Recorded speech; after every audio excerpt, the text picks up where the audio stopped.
Look at this. I got headphones on. I got a mic going. Baby. If Huh? only people could see you now. Hey, no video. We've gone through this before. All right, No all right, video. all right. Welcome to This Commerce Life. This is a podcast aimed at small, medium entrepreneurs focused on commerce. I'm Phil, your host, and Kenny, your co-host, will join us as well.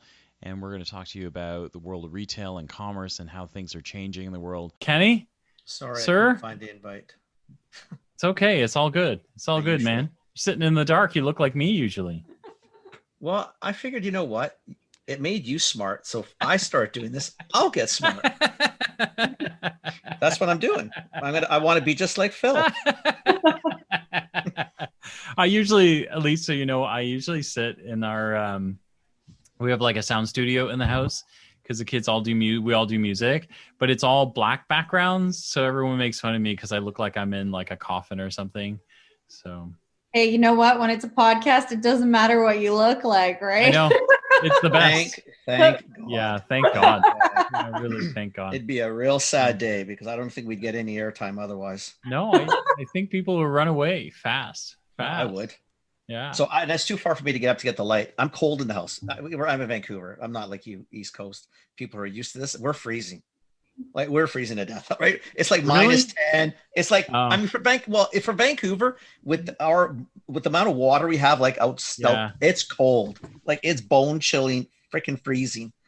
Yeah, I lived in Vancouver for 4 years and you don't get that cold, that's for sure. It's different. It's just like it's a wet, damp cold. Yeah. Anyway.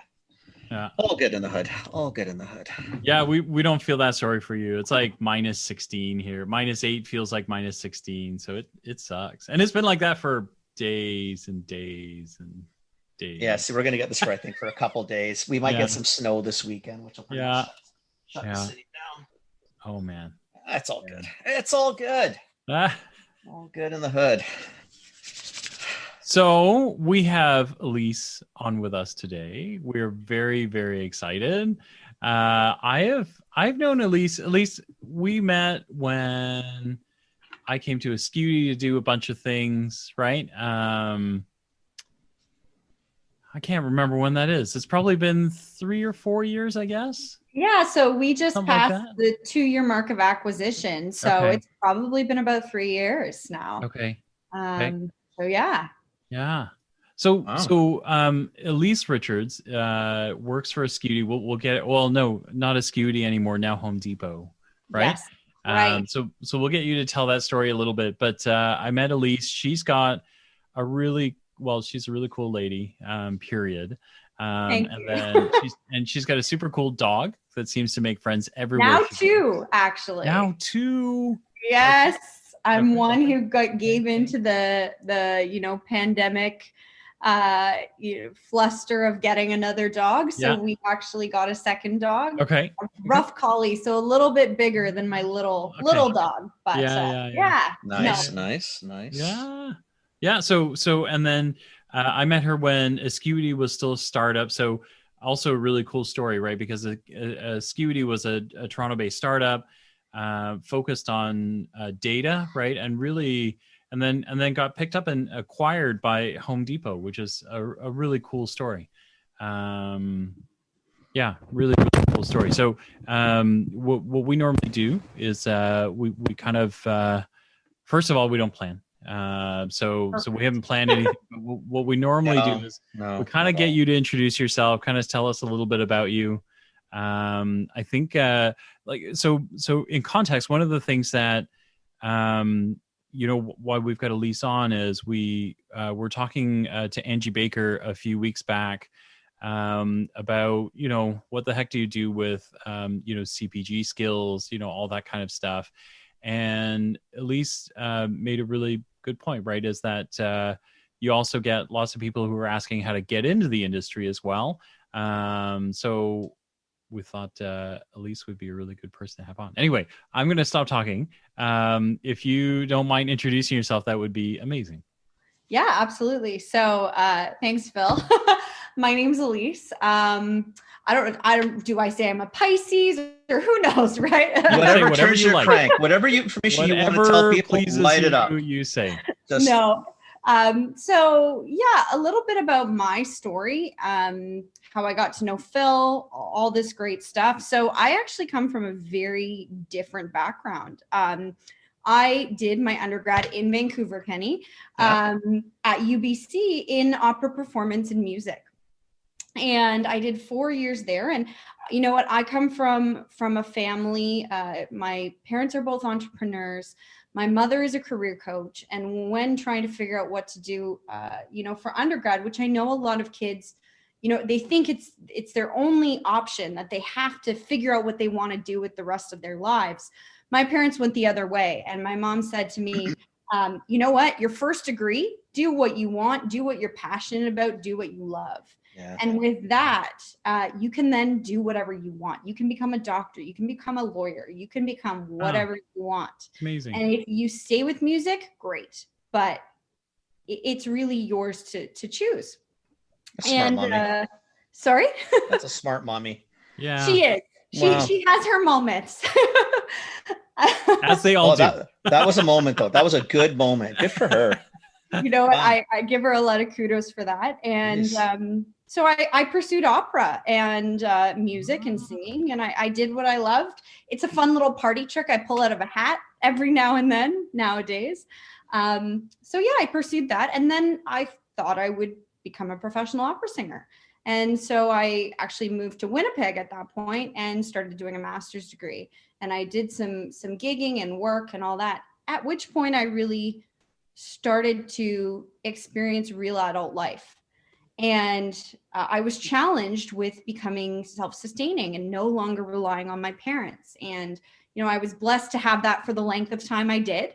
But it, as it always does, it came to an end.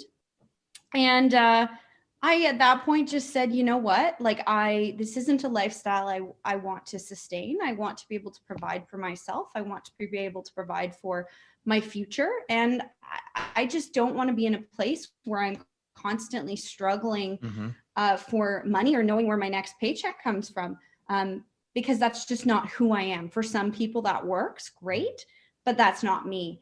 And so I called up my dad and I said, Dad, I'm quitting this music thing. Can you help me find a job? And, my dad's in the banking industry, and I was blessed enough to find a job as a financial planner at RBC. Totally underqualified, by the way, but got my credentials, did my learning, did my training, did what I needed to do. And through that, I started to observe people around me. And what I found was I was really inspired by the leadership that surrounded me. I was inspired by my branch manager. I was inspired by my regional vice president. And one day, I still remember, I went into my boss's office and I said, so how do I become that? And she said to me, well, there's really two ways you can do it. One is you work your way up the chain. And if you do that, you might do it in 10 or 15 years. You never know. She said, or you could get an MBA and probably move up a little bit faster. And it took me probably all of 5 seconds to make that decision. I called my dad and I said, Dad, I'm doing an MBA. No, I can't afford it. Have no money, have no savings, but damn it, I'm going to do it. And, it was tough. I wrote my GMAT. I did okay. I probably got average there. Yeah. But, for a girl who hadn't touched math for, 5-6 years. Oh, worse, high school. Probably longer. Yeah. It was a lot longer. It was tough, but, I pursued through it, and I ended up getting accepted into the Rotman School of Management, University of Toronto. Mm-hmm. And so I moved back home to Toronto, lived with my parents, did the whole struggling student thing again. And I did my MBA, and that was challenging. My MBA was totally outside of my comfort zone, incredibly challenging. But I got through it. And when I came out of it, one, I was a stronger, more confident person. But two, I came out blessed enough to have two job offers coming out of it. One was with a bank, and one was with, a big retailer, Walmart, that we know of quite well. And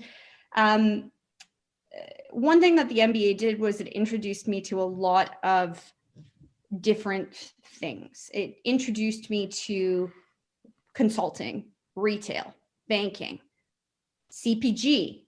It introduced you to marketing and finance and operations and so many things.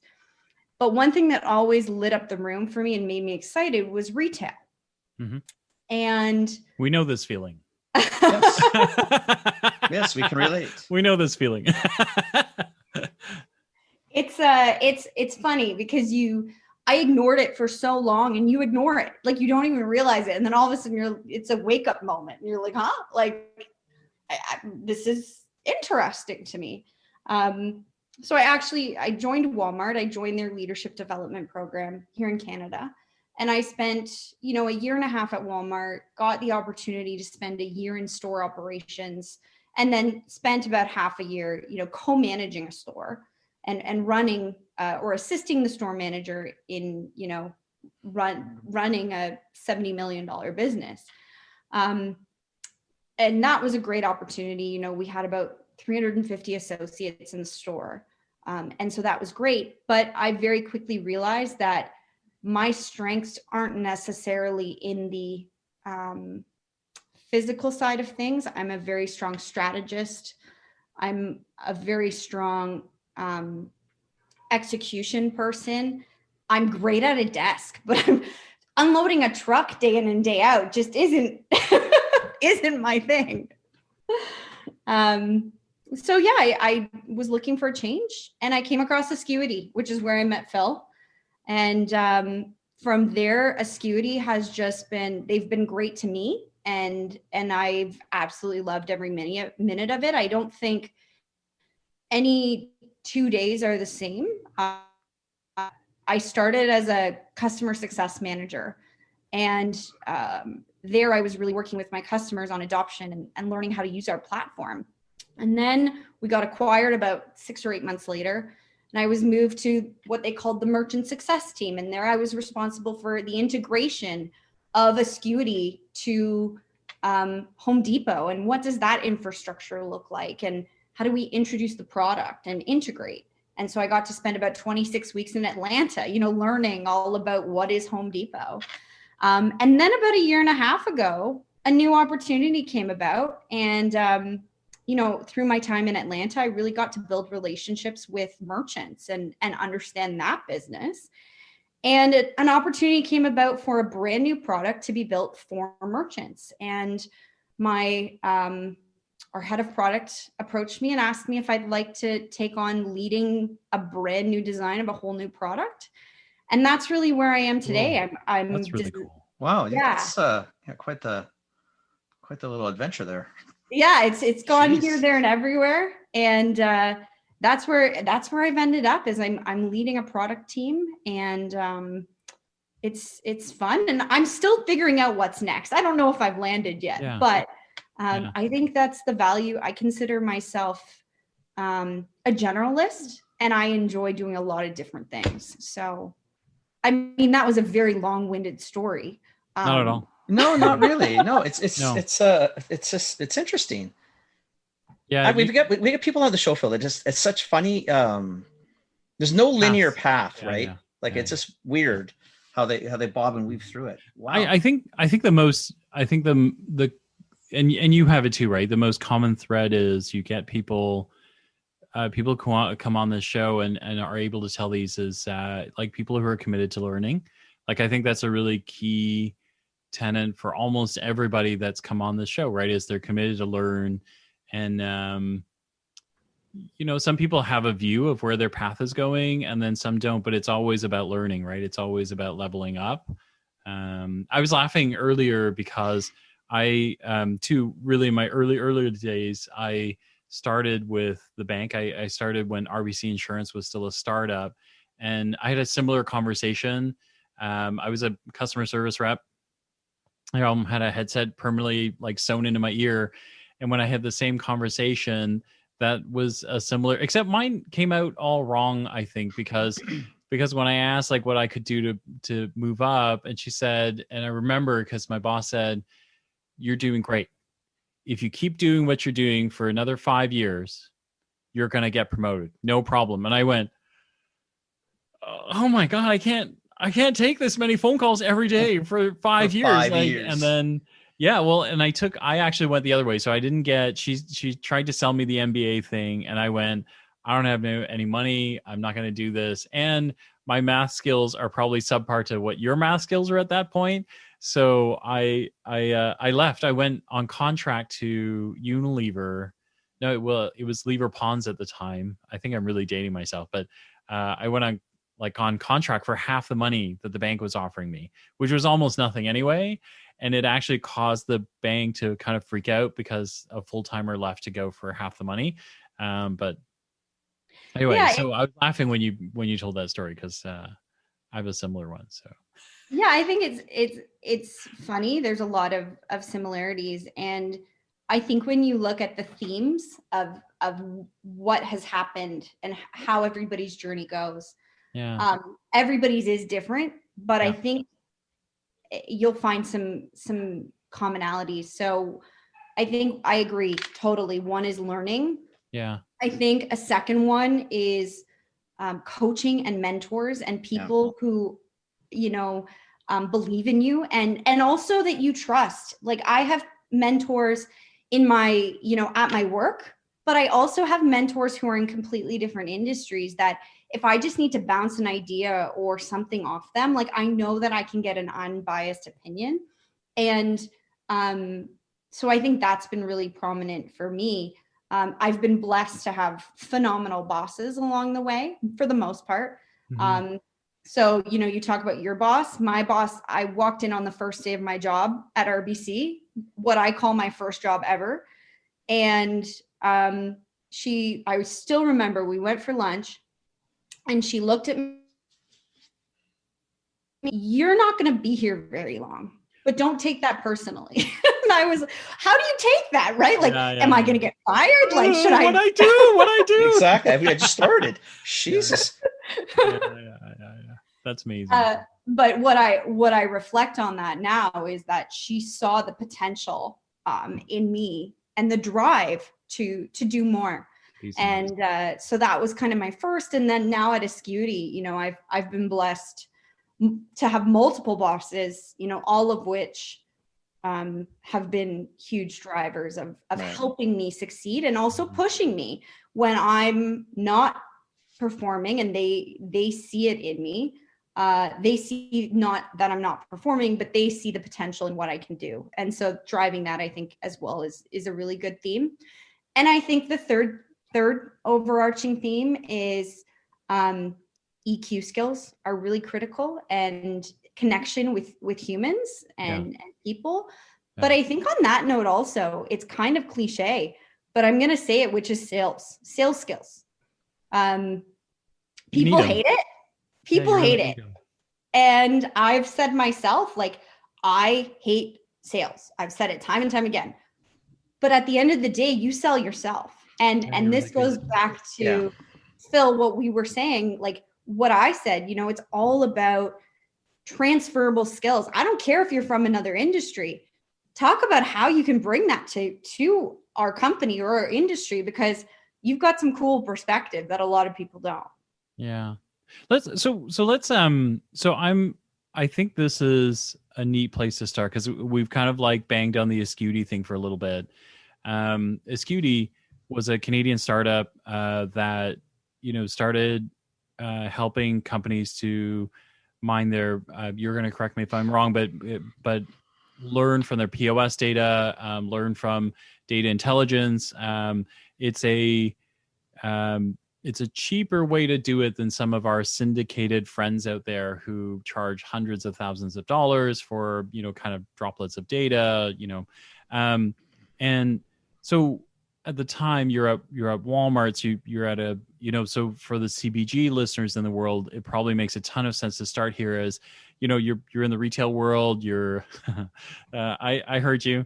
Unpleasant unloading trucks. I'm with you. I like to think of myself as a tough guy, but I have a delicate side to me, and unloading trucks is one of those things where I have to do it once, but I got to do that every day. I'm going to be super cranky, and I'm just not going to like it. So how do you? So you get a chance to go to Acuity. How do you? Maybe walk us through how you approach that job, because I think that is the part that I get asked that a lot too, which is why, and is like, wow, you're like classic CPG. How did you get to a tech? Like, for a long time, going to tech startups was very sexy, right? It was the thing. Like, how did you approach the Acuity thing, and were there things you had to like kind of cross a chasm to figure out? Yeah, it's a great question. So I asked myself the same question and had a bit of a panic attack. But again, I'm going to bring my mother into this again, because my mother has come in at the most important parts in my life and provide some advice that I will gladly take and share, which is, this is a recorded podcast. Careful about how much credit you give mom here. Are you kidding me? Mom's going to come off like a rock star. She's going to be able to play this back. Moly. We're going to have that mom on. I heard you say I'm right here, So. Yeah. It doesn't happen that often. So I'll let her replay the podcast over and over again. So she hears it, 100 times if she wants. Just make her feel good. Just make mom feel good. Yeah. Well, she can play it a couple of hundred times. We're good with that, because that's good. Listen, by the end of this podcast, we're having mom on. I'm telling you. I'm sure she'd love to have a chat. She's had career consulting, big industry right now. Just saying. Amazing. Yeah. No, mom. I went to my mom and I said, "Mom, like, I need to change. What should I do?" And my mom said to me, "Technology is the way of the future. You need to get into that industry." And I kind of looked at her and I was like, are you crazy? Like, I have no experience in technology. Like, who the heck? I'm an opera singer, for God's sakes. What the hell, Mom? Hey, she did an MBA. She was a mathematician too. No, I don't take credit for that one. Sure, I took the courses. Doesn't mean I did that well. You got through them. Yeah, all you got through 50 and go, baby. Yeah. That's the way it goes, right at the end of the day, unfortunately and fortunately.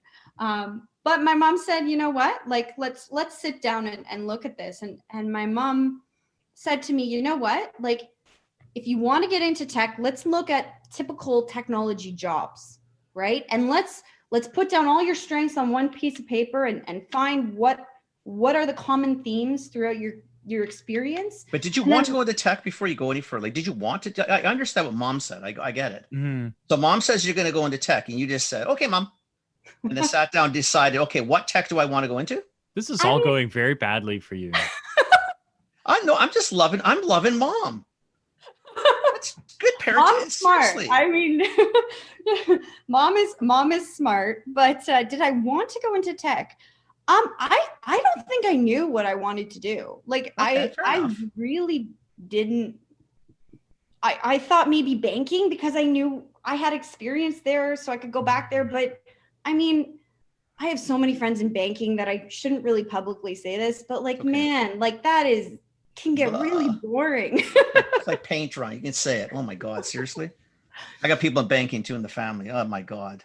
Honestly. My dad's in finance. You know what? Like, yeah. Yes. No, thank you. I guess the reason I'm just saying, it's just, you gotta, I mean, again, people, it's hard to sometimes hear yourself and what as opposed to what other people hear. So you think about you were whatever you did in high school, I don't know, but you went into opera because you're musically inclined. Then you went into banking. Then you did an MBA because someone in banking said that'd be a good idea. Then you went into retail. Then you decided, because mom said it was a good idea, you went into tech. Do you see what I mean? Like, it's not, that's not very linear. There's nothing linear about my path. But it's really cool. I'm always trying to get, because I didn't do any of this. So, because Phil knows, like I went from high school. I went into university. I went to UBC, got a degree in business, went into sales for a year, didn't like it. Went back into retail because I've been in retail since 14 and basically stayed in retail till now, pretty much. I'm still really in large ways in retail. So mine's really not as fun as yours. You've done, and Phil too, you guys have bounced around. I'm always trying to understand how do you do these leaps? So Phil's question is like, to me, is even more important. I'm dying to figure out how you do these leaps. Yeah. You know, you're unloading a truck. We're unloading a truck, then we're in tech. So I think it's funny you say it. It's not about what you're doing, but it's about the skill that you're acquiring doing it. So when I'm selling myself as an opera singer, well, first of all, I recognize I'm unique and not everybody's an opera singer, but I guarantee you everybody has something unique about them and their story that helps them stand out, right? So when I think about my opera singer, fun fact that I use way too much, that is something that makes me memorable. And when people, when I'm 1 in 100 in the interview, it's like, oh yeah, the opera singer, that's a unique fact. Not everybody's an opera singer. I get that. But if you really think you have something cool that you can share, that helps you stand out. So I think that's the first, is figuring out how to stand out. I like that tidbit, by the way. That's a nice piece of information. Yeah, it really is. I mean, back opera singers, not necessarily in everybody's back pocket, but there's got to be something that people will say, oh yeah, I remember him or her. Exactly. And it could be something as dumb as like, when I was in high school, I failed drama or something. Like, it's just something random and memorable, right? So I think that's the first tidbit of how you can stand out from the crowd. I think the second tidbit is, again, it's not about what you're doing, but the skill that you're acquiring from it. So, for example, for myself, I say, okay, when I was an opera singer, I'm constantly collaborating with other people to create productions.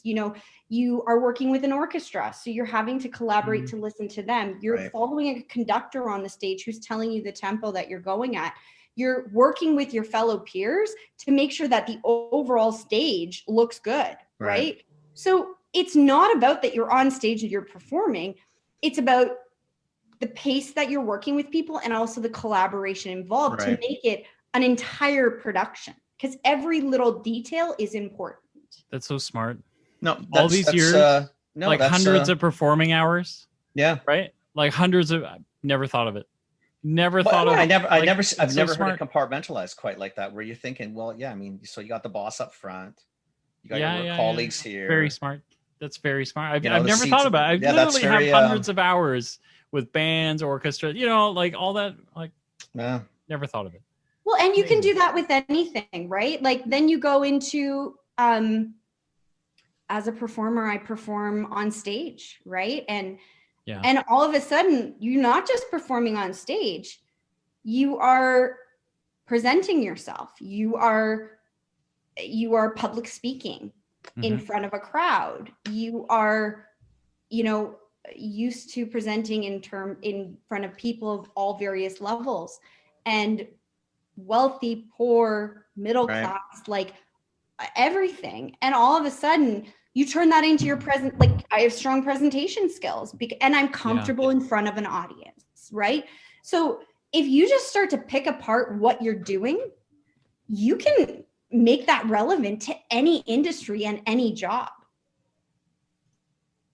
She's smart. She's a smart one. Yeah. Very smart. I'm a little afraid to meet your mom now. No, I don't think I want to meet mom either, because if they're close, if the fruit didn't fall too far, we're in big trouble. I'm afraid now. Yeah, okay. Family of smarty pants. Yeah. No, but I really love that. Like, I love the it's a very cool perspective. Reframing the narrative and like being able to string it together. So for you, did you? Because you counterbalance that, right? Like we all were like for the performance minded, we all zero in on, how do I kill the interview so that this is, I'm the only person they want out of the interview, right? Like most of us are wired that way, right? As I'm going in, I'm going to compete. I'm going to like, when I'm done, I don't want you thinking about anybody else.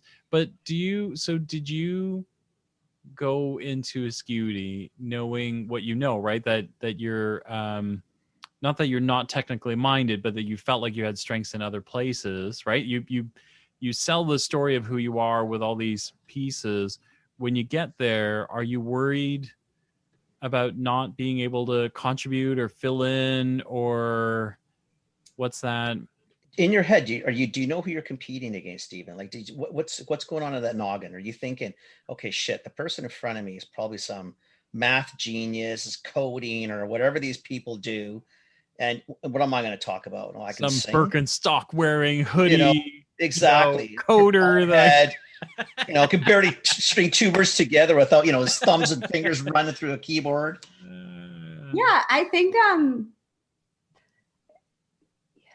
it's funny because throughout my journey of going through multiple different places and paths, one thing that you do learn is, like, I went through my periods of having no confidence, and started my MBA. I was like this little, because you're surrounded by people with commerce degrees and engineering degrees. Right. And who am I with a music degree doing an MBA? But very quickly you learn to, or at least I learned to figure out what my strengths are and really hone those in. And that's really where it resonates throughout everything, So when I joined Acuity, I knew I had retail experience and knew what it was to be an operator. And so that was something that a lot of people at Acuity didn't have that experience. Nobody has that. But did you? Well, I did have a colleague. Like everywhere you go, right? Besides now that you're at Home Depot, but almost anywhere you go, that was an eye opener for me, right? But did you have that? Did you know that before you went in? Did you know that? Did you have an idea? So when you're sitting in the interview, you're thinking, okay, I have to sell myself, and so you have, but I'm trying to figure out this. I'll tell you why, because I think your perspective is very cool. Like I really do. I think it's typically what you're going to do. If I'm going for a tech job and I don't have any tech skills, I'm not going for the tech job first and foremost. So if I'm going for a tech job and I got tech skills, all I'm talking about is tech skills. I'm not, you know what I mean? I'm trying to compete head on with people that I have no idea who's really in front of me or behind me. I don't know their skill level. So it's probably a little bit of a dangerous play in some degree, right? Because now it's so easy to compare one-to-one. You, on the other hand, seemed to have gone in, okay, I may not be the strongest in tech. So what I'm going to do is I'm going to sell all these other things. Mm-hmm. Most people don't do that. You know that, right? I mean, that's not, no, I'm not, and that's good for I see, I think you're giving me a little bit too much credit. It's too late. We've given it already. It's well past that. I mean, seriously. We have Mom on the podcast already. You decided. This whole family's out of control. Like, you got way too past that. No, come on. But I think you give yourself too little credit, right? I agree. It takes some skill. It takes some skill to do. It takes some guts too. Yeah, and then to look at it the way you look at it, right, is, strategic people usually plan for things and they see things different than everybody else, right? That is the truth, right? Is normally, like, I don't know how many times are you used to people going, "Are you sure?" And you're like, "Yeah, I'm sure. I've thought about this. It's okay." Like, maybe the creative side of the brain. I don't know where I left my keys. I don't know where I left my phone, but I'm sure about this because I thought about it, right? Like, I'm clear, right? So yeah. So I think it's about in the case of Acuity, and when I was moving into tech, it's not crazy.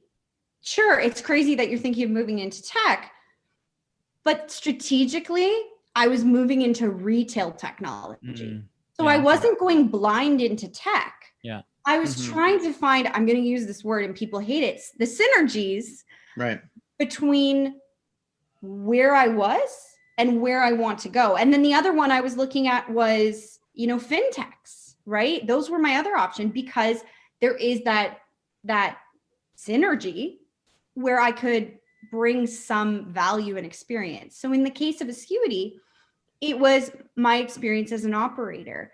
It was my knowledge of retail. And one thing that I was confident in, when I found customer success, and the way I found it was, I looked at my resume and I looked for a theme, and the overarching theme was customer lens, customer focus, customer centricity, customer service. Like overarching, those themes were consistently popping out on my resume. So when I found customer success, I was able to again bring these two, kind of bridge these gaps together, combined with my retail background. And that's how I was able to kind of make my way into tech. I love this discussion. Well, because I think she's underselling herself. Honestly, even in the thought process, I still do interviews like periodically with people, and I tell you the truth, people don't necessarily think that way. They don't go through the resumes looking for not at all theme, not at all, and thinking it through, so that as they approach with confidence, a person that they're going to communicate with for whatever position they're looking for, whether it's to join the opera team or join the tech team or whatever, they don't necessarily think that through.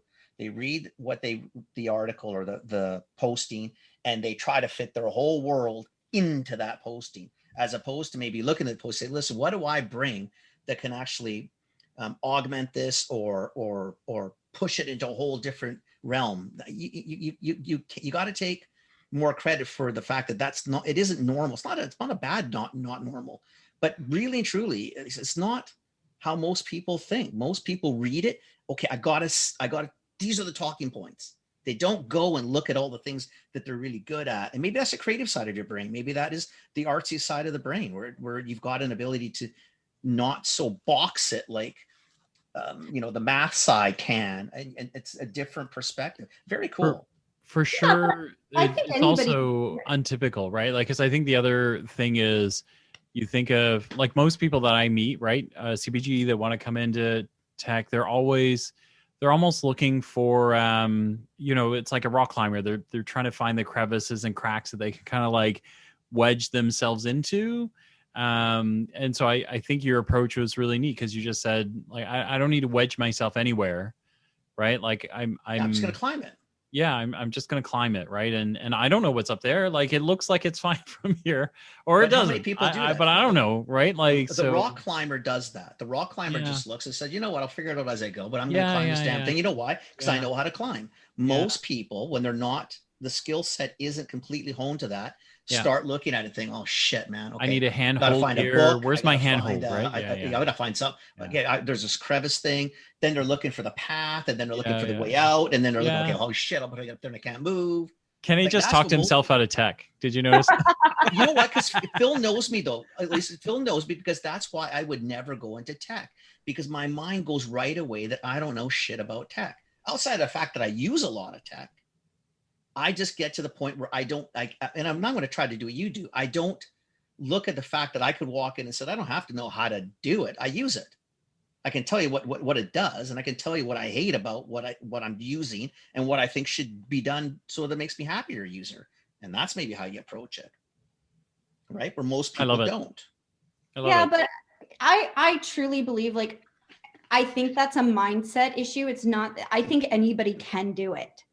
It's just we go with the easy or the obvious. Probably the obvious. That's true. But I do believe that truly anybody can do it. And particularly in today's society, people are trying to move jobs, people are trying to move industries. And I find that increasingly, especially as people aren't spending as long in their jobs and, with their companies. And, you talk about wanting to learn as much as you can across various industries and, strive for knowledge. Anybody can reposition and reframe their experience to move to where they want to go. I don't necessarily disagree with you. I'll just tell you emphatically that not everybody does. In fact, most don't. Yeah, agree. And that's the fundamental. That's why I'm saying I don't disagree with it. I think anybody can learn how to skate. Whether they skate well or not is a whole different argument. Yep. Whether they want to get to the ice or they start overanalyzing that if I fall on my ass, it's going to hurt and all the other things. And then they just don't do it. Mm-hmm. But anybody can pretty much do anything. I mean, for the most part. I mean, there's some things you probably, I guess you probably do anything. You just want to do it well. But Yeah, it's still not a normal way to go through and think it, right? Which is the cool part of it. Yeah, I think you talk about that people just don't do it. I find something needs to happen to drive a desire to want to do it and to want to change. And that could be, a poor culture in your organization and that's driving you to leave, or a lack of growth opportunity, or too low a salary, or I just want to change, right? I want to do something new. But there has to be a level of drive to want to move. I find that people find jobs in really 3 ways. 1 is they drive to move, 2 is through relationships, and 3 is by chance. Yeah. And by happenstance that an opportunity falls upon you. Yeah, it just hit. Yeah. I'll give you the other percentage. I know the vast majority, and maybe not so much in younger generations, but like I'm definitely a little older than you. But like I know my age group, it's not people aren't bouncing back and forth as much as younger generations. So I can give you a shitload of examples of hate the job, hate the culture, hate the pay. It's been there 30 years. I can give you hundreds of examples of that. Hundreds. That makes me really sad. Like that hurts my heart to hear. I know, but that's why when I listen to you, I hear it from a different lens in a sense, right? Because I know so many people who that if I just like to take you out of the computer and put you in my pocket, and I will go walk to a few houses tonight, and then we'll do this for the next month. I don't know if you can. Hey, that's why you got to be like that. You know what I meant. Listen to him. But that's what I'd like to do, because there's 10 homes every night for the next 3 months that we could go to. Yeah. And you could probably, and would, I just think people, I don't think, like Phil said, you're not giving yourself enough credit for it. I mean, I know you think it's normal and it's you, and it probably, for you it is, but it's a skill set that, don't kid yourself, a lot of people just don't have. I think you look around, if you look around at your coworkers and the people that you've worked with, you'll see it, right? And I think that's all we're trying to say is you live from one uncommon life to another. I would say to you, it's uncommon, right? And the agility that you've shown is something that's just really cool, right? It's awesome. I mean, it's so cool. It's so cool. Yeah. Well, thank you. I mean, I'm really flattered, and you can probably see I'm blushing, but it's okay. I think it's fantastic. I think it's such a wonderful way to look at things. Yeah. It's such a cool way to see what's in front of you. I think it's remarkable. I think that's really, really cool. I don't know if it's an age thing, Phil. I don't know. I mean, I don't know. I just like I said, I know so many. Yeah. I know they could do so many other things. Yeah. If they would just lose the fear or whatever it is that's holding them back. There is some, without taking away anything, there is definitely some generational attitudes there as well. Like Alys is younger than I'm younger than you. Alys is younger than me. Like me moving around every kind of 2 to 2.5 years generate a lot of that discussion, right? Like there were a lot of people that were like, well, why are you, what's wrong with you? Why are you moving again? What's wrong? Right? Like, every week you see me do something. What are you doing? Yeah. Why are you just, and so I do think there's a little bit of that, but I do think the way that Alys has gone about it is, it's so smart. Yeah. So I think it's smart. It's being confident in yourself and seeing things as they are, or as you want them to be, but not delusional. Yeah. Attainable. And you're thinking, I know I can do that. Bullshit. I can do this. I know I can.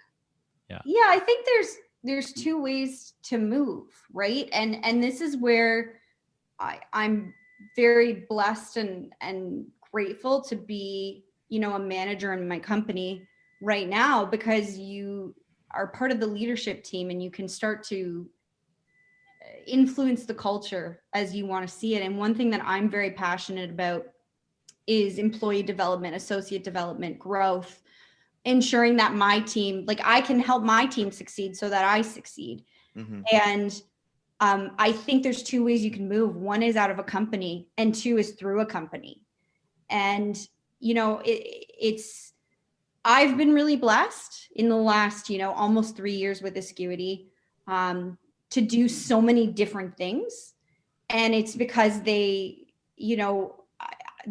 challenge me, but I also challenge them. So, this is a bold move, and I'm going to say that in advance. And I think I was shaking through my boots, but like in week 2 of my job, I went to my boss and we had just started a partner project with Home Depot to test things out. Like there was no talk of acquisition, nothing.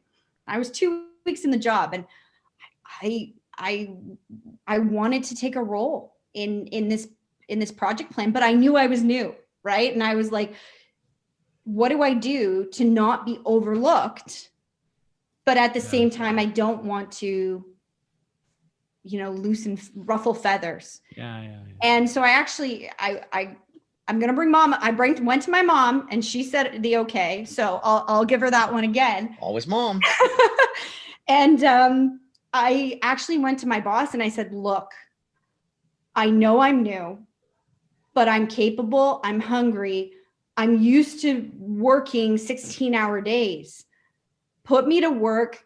Don't overlook me in this opportunity just because I'm new. Like, I will work hard and show you what I can do if you give me the opportunity. But the last thing I want is to not be given the opportunity because I'm new. Mm-hmm. So Phil, in your world, how many people at 2 weeks did that in any of the jobs that you've had? Or thank you. Me too. Just saying. I mean, it's a bold move. It could have gone the wrong way. It totally could have. Listen, smarty pants. You think? Really? You're wearing those pants now, so holy moly. You think that was a bold move? Wow, really? That's bold. I'm surprised you find it bold. I love it. Wow, good for you. So I think part of it is be strategic, make your opportunities. Don't be afraid to, fake it till you make it. Like big time fake it till you make it. Yeah. When I joined product, I was like, what the heck? I'm working, you talk about developers and what's Scrum and how does the UX code work? And here I'm supposed to build a new product, and I have no clue what to do. Oh my God. Who? Yeah. Wow. And I had no clue, but I wanted to learn, as Phil, going back to learning. So I had lots of meetings, wanted to learn. But I think the other thing is leaning on my strengths. And I'll say that time and time again. I knew that coming from customer success, one area where our product team there was a huge opportunity was to bring a customer lens to the product. Yeah. And so good for you. That's how I did it. Right. And so, I mean, in all honesty, the way I've built my career, and there's still a long way to go, and I don't know where I'll be in a year. I don't know where I'll be in two weeks. I know I'll be home probably. You'll be home. Other than that, you'll be home. But no matter what, it's just been an overarching theme of just the same patterns over and over and over again. Your strengths and your transferable skills. Right. I love it. Wow. Elise, thank you for joining us. Wow, you're a really, really interesting person to talk to. I'm so glad you were able to join us. This is really fantastic. Well, thank you for having me. This has been a joy, a pleasure.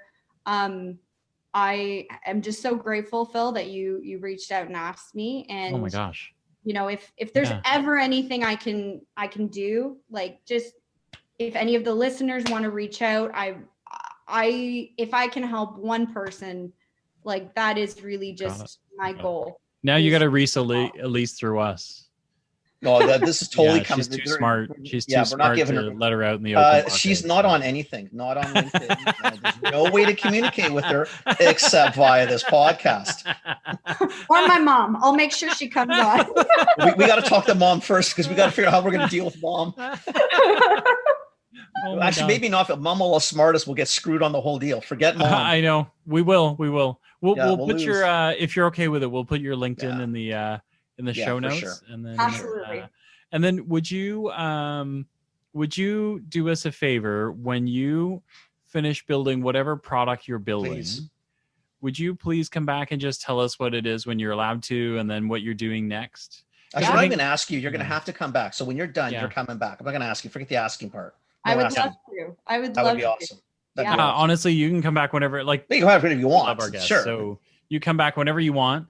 But I'd love to hear what I'd love to hear what you did, Yeah. and then the process. Yeah. How you manage some of your challenges, because I think there's gonna be a lot of listeners that will be just it'll stop them in their tracks, especially some of the ones that are probably a little older, like more my age, where they're going to be thinking, you know what, I'm not doing this shit anymore. They may look at things a lot differently very quickly. So pretty cool, my dear. Pretty cool. I agree. Well, I hope so. I like I said, I hope that if I can impact one person, That's all you're looking for, man. Inspire somebody. Exactly. So I would love to come back. This has been a blast. I don't know what more knowledge I can share. I think I've about hit my limit of, my. Nope. We don't believe that. Not likely. Not likely. Yeah. Nope. I'm sure you'll start down a path. If you took a nap and you came back, there'd be more. Have a glass of water or something. You'll be fine. By the time you get back. Next time I'll just break out in song. That's oh my God. Well, there you go. Anytime you want, bring it on. Bring it on. Too. That'd be amazing. Actually, maybe we'll get you to do the intro. We'll have a new intro. Yeah. Why not? I was working on the Home Depot theme. That didn't pan out so well. So. Well, you can try this Motley Crue and see what happens. Love it. That's awesome. That was very interesting. Thank you so much, Alys. Thanks for coming on. I really appreciate it. Thank you. And we will chat soon, Phil. And it was great meeting you, Kenny. And I'm sure we will chat. You as well. Absolutely. That'd be cool. Okay. Awesome. Thanks so much. Ciao. Take care. Bye. You gonna stick on, Phil, for a minute? Yeah. I'll stay on. How cool is that? She's such a smart cookie. You know what it is more than anything? Is. Even if she's, let's do it this way, because even if she's not a smart cookie, she's very perceptive. She's very confident. She's got a really cool way to look at things. And I think that's what she was sort of getting at. And she is a smart cookie, by the way. But I think what she was trying to say is, I'm not that smart. I just look at things this way. And I'll buy into that. I agree with you. But it takes the smarts to get to the point where you can actually do that. Yeah. I mean, to look at it from the lens that she was looking at it from. Come on, Phil. That's not normal. I don't give a shit what you say. That's not normal. Really? That's not normal. No. Okay. That's normal. People don't do that. No. Normal people go in. We need a race car driver. What do they got to know? All they know and knows how to drive a race car. She'd go in, start talking about, I sold tires one day, and I've been in a car before. I was in an orchestra, so I know how the pit crew works. Exactly. So you know what? Basically, I'm a race car driver. And you know what? Though she'd probably get the goddamn job. She's she's just such a wonderful human being. I'm so glad. It's a cool way to do it. It's a cool way to think of it. I really liked. I mean, even I'm thinking in our side, like when you're pitching a company, don't pitch head to head. Yeah. With what you're trying to do, show them all the cool shit on the sides. Yeah. That might really play well into it. And that's something we can talk about even when we're talking about the marketing and some of the things that we've talked about. Like sometimes we get just so focused on that thing. That was a really cool, that was a nice conversation. That was really nice. I really liked it. Woman. Yeah, I really liked it. That one. Yeah. Enjoyed that one. Yeah. Man. All right. What else is going on with you? Oh, I don't know. I got to go try to make pasta now. I mean, what the hell am I going to do? You're hilarious. Oh, I was going to tell you, I got, I don't want to say their name because I don't know if I'm allowed to, but I was telling you about that not-for-profit for new immigrants. Yeah. So I pitched them a couple of different options and they took it. So I'm going to be teaching new immigrants about digital tools in Canada. That's awesome. How cool is that? I'm so stoked. Is awesome. Like, I'm stoked that I get to do it, and then I'm so stoked they're actually going to pay me to do it. That's even more awesome, right? The first part was awesome enough. Yeah. No, really. Your bonus round, awesome. That's fantastic. Good for you. I also won't say because then they might want to take the money back, which they can't. Don't say anything. But it's that's awesome. It's not a ton of money, but it is really cool. It's not the point of something. It's not that. I think it'd even be just again. You know what's nice about that more than anything is you've got people that are what you're trying to do is build a better Canadian. It's awesome when people come here like our families did, and they if you can help them get a head start and get moving faster, man. I mean, it's great for the country. It's just great. Yeah. That's good. Very awesome. cool. It's awesome, Very dude. Cool. That's it, man. That's So Okay, I got nothing else for you. She kind of Okay. wore me out. She's way too smart, so I gotta know. make some pasta. I like her I'm so gonna much. just, you know what I can do? I'm gonna warm up the sauce. Even I'm not gonna make the sauce. Forget it. Oh, Kenny, be Ah, inspired, no, baby. Be inspired. No, Dude, I'm done I'm loving the cooking, and then I'm loving, like, now I've been exploring kind of, like I'm trying to make more Italian sauces. Do you know what I mean? Like, They're I'm always not so doing easy, right? Canadian spaghetti anymore. Like, I'm doing, you know what I mean? Like, I'm just Absolutely. Absolutely. loving it, man. I'm loving it. It's just it's so fun to do. You got to, you got to try. You got to do one that's really. You got to do, because like Chinese, like most old cultures use salted fish, right? Salted fish Yep. is popular in most Yeah, old cultures because they were all sailors and they moved Yep. around the world, right? So Yeah. the Italian one, the bacalao or the Portuguese bacalao, Yeah. is really, you should go buy yourself a nice little piece of bacalao, Okay. unsalted. So you put it in the water, like running Yep. water. You run, drain for Yeah, the yeah, day yeah. and a half, 2 days, Yeah, yeah, whatever. yeah. And then just boil it. And then I'll show you how to make a mindlessly easy, Okay. like oil, literally oil, chili pepper, Yeah. little garlic, little shallot sauce that you will freak. Like 'cause Italian, that's the beauty of Italian. Like Chinese food is very similar. You know what it is? There's not a lot of shit going on. The whole trick, not Canadian Chinese food, and not white guy Italian no food. chicken balls. Canadian, no Canadian No shit. chicken balls here. It's Yeah. the whole purpose is to make those ingredients pop. Yep. Like when you eat, so very simple, not a lot of shit going on. But it is simple. about the process, right? It's like if you go about it in the wrong way, it doesn't pop the same. So you gotta unlock Fresh some of that ingredients, stuff, keep it tight. Yeah. Not a lot of stuff going no on. craziness. A lot of shit going on. That's the French people with their sauces and crap all over. Yeah. Italians are very clean. Yeah, Not much going on. Nice and nice. Yeah. It's cool, man. There you go.